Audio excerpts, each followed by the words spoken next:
Good afternoon, students. Myself Kumar Joshi, and I'm again dealing up with online classes of class 12, subject biology, chapter number 5. And the topic of the chapter is principles of inheritance and variations.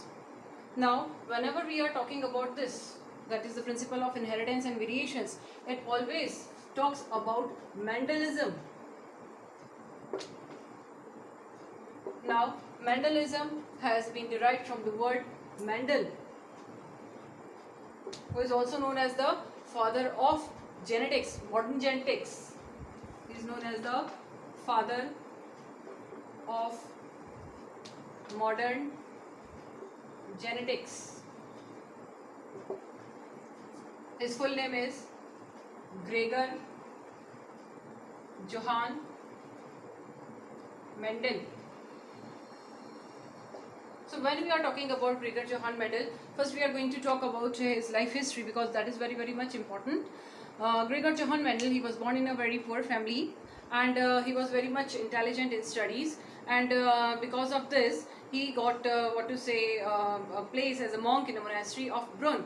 So while he was working as a monk in the monastery of Brunn, so he was also conducting several type of experiments. He was a very brilliant researcher also, as well as a botanist also.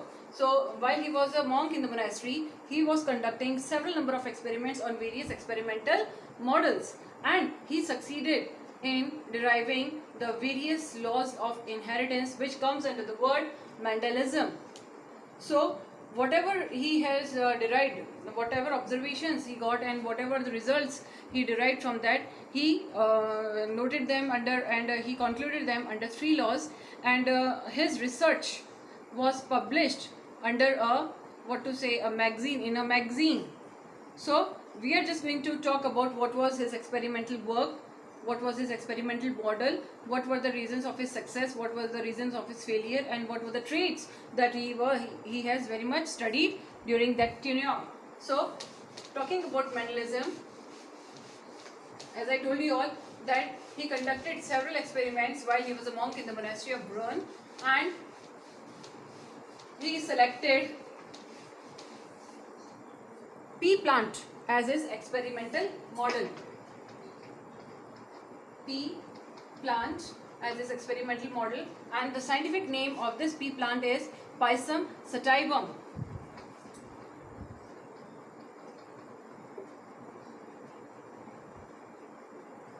It is Pisum sativum. So when Pisum sativum, it is the pea plant. So when he was now the question arises that why has he chosen Pisum sativum as his experimental model? The reasons behind his choosing this as an experimental model were: number 1, that Pisum sativum is an annual plant.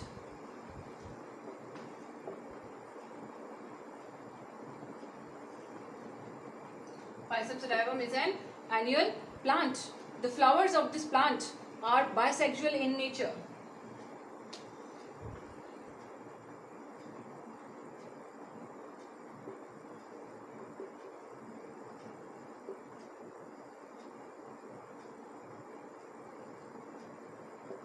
Bisexual in nature.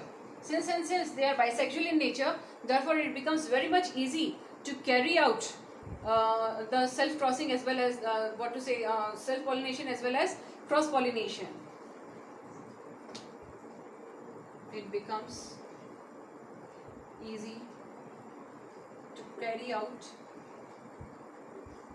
self-pollination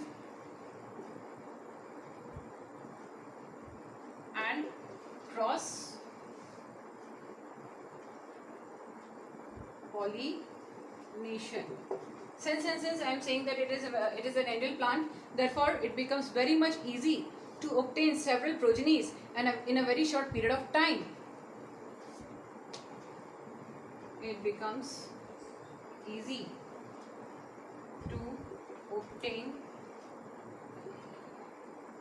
several generations in a short period of time.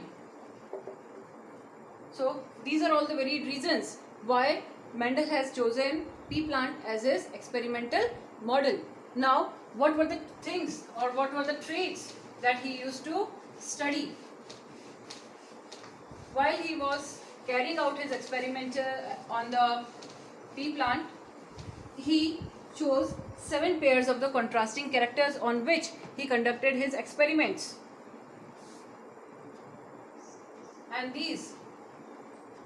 there are 7 pairs of contrasting characters.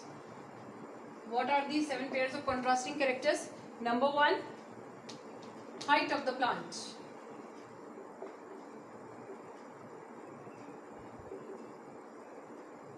That whether the plant is tall or dwarf. These are the contrasting pairs. Whether the plant is tall or dwarf. Then position of the flower.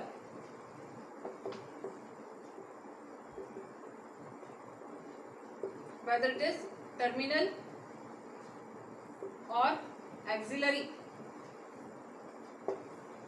Third, color of the pod. Whether it is green or yellow. Shape of the pod.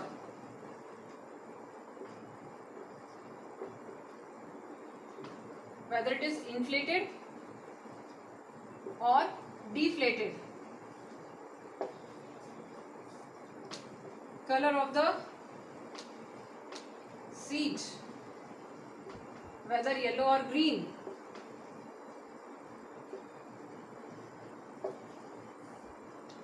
Shape of the seed.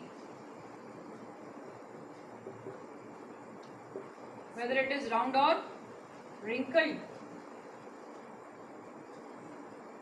And last, color of the flower.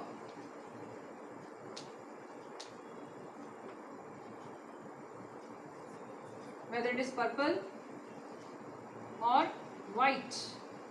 So these are all the 7 pairs of the contrasting characters which he took into considerations while he was carrying out his experiments. So now we are going to move ahead. What were his reasons of success and reasons of failure?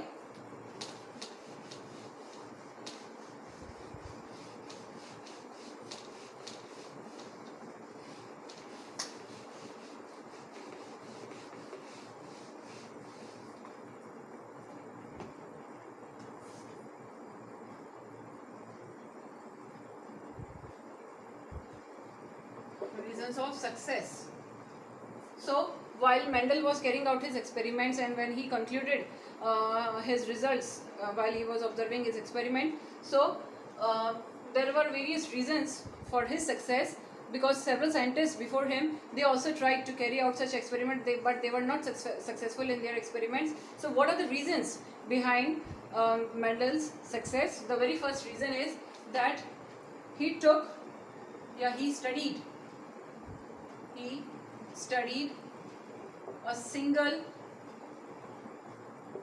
trait at a time. Whether the earlier scientists which were conducting experiments on heredity, they took into consideration the organism as a whole. But here Mendel took only a single character or a single trait at a time. If he was studying height of the organism, so he just focused on the height of the organism rather than the whole of the organism. So this was one of the very much reason of his success. The second reason of his success, he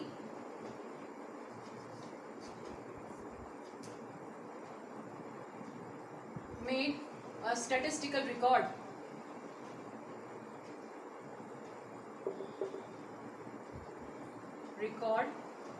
of all his data. So whatever results he got, whatever data he got, he put them into a statistical record. Then the third reason, that is the only reason that he has maintained a statistical record of all his data that he has got. So this is one of the reason of his success also, and one of the reason of his failure also, because stats was not that much common at that period of the time, and it was very much advanced. So the people at that time, the common people, they were not able to understand what is statistics, and that is the very reason of his failure also. So now coming to the reasons of the failure.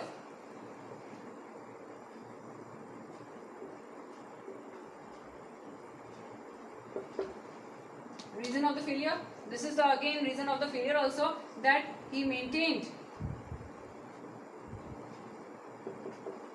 a statistical record of all his data. Then the second reason is, whatever results he got them published in an obscure magazine. During when we are doing certain research work, whatever results we get, we publish them in the front of the world.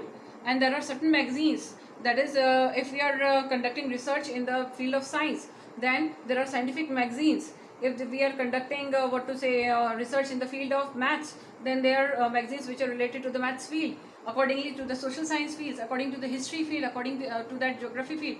But here what he did, whatever results he got, he published them in an obscure magazine.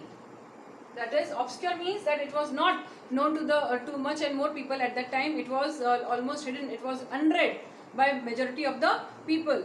It was not that much famous at that time. So he published his records, his results, I would say, his results in an obscure magazine. And the name of the magazine is the Annual Proceedings of Natural History Society of Brunn.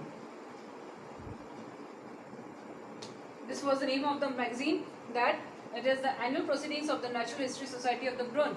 It was an obscure magazine, means it was not read by much people at that time, and hence whatever work he published, it was unread by majority of the learned people at that time, and that was the very reason of his failure also.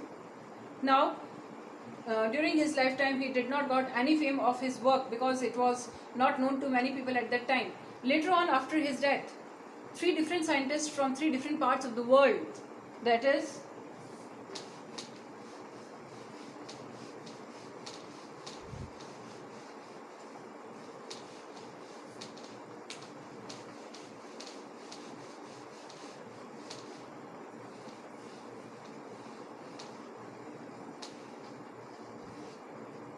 Carl Correns, Eric von Schermach, etc.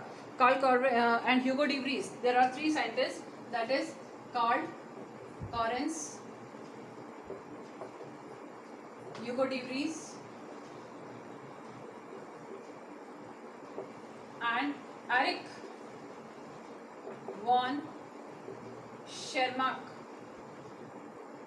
These were the 3 different scientists from 3 different parts of the world, and while they were conducting their experiments, all of them, that means the 3 of them, they got the same results, and when they tallied their results with the results of the Mendel, it was found to be the same. Therefore, after this, they brought out the work of Mendel in front of the world, and then Mendel got the fame of all his work, and after that Mendel came to be known as the father of genetics. So in our next class, we are just going to move ahead with what is genetics as a whole. Thank you.